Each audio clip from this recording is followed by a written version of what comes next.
as a staging post for its February 24th invasion of Ukraine. The Belarusian dependence on Russia has deepened after Moscow's support helped Lukashenko quash a wave of unrest after the disputed elections in 2020.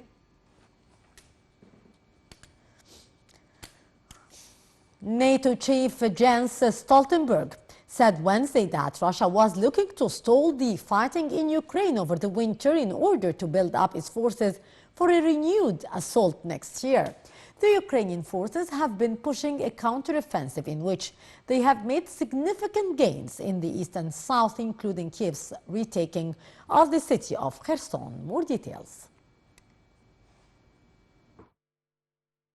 NATO chief Jens Stoltenberg said Wednesday that Russia was looking to stall the fighting in Ukraine over the winter in order to build up its forces for a renewed assault next year.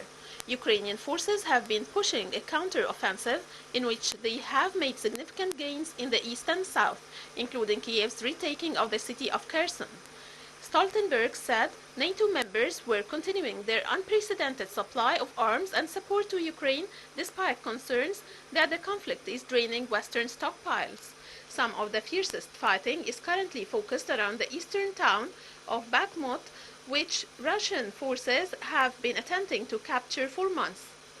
The United States says it expects to see fighting continue at a reduced tempo in the coming months as the two sides look to reconstitute their forces.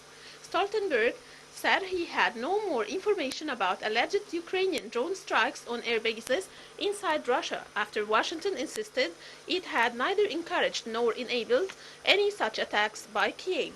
But the NATO chief insisted the fundamental issue remained that Ukraine was fighting to protect itself as Moscow bombards civilian infrastructure in a bid to cut people off from electricity and heating over the winter. He said that Ukraine has a right to defend itself against these kinds of attacks. Stoltenberg said conditions for a peaceful resolution of the conflict are not there now because Russia has shown no sign of engaging in negotiations which are respecting territorial integrity of Ukraine. The Kremlin on Wednesday said that a U.S. military aid spending bill providing $800 million to Ukraine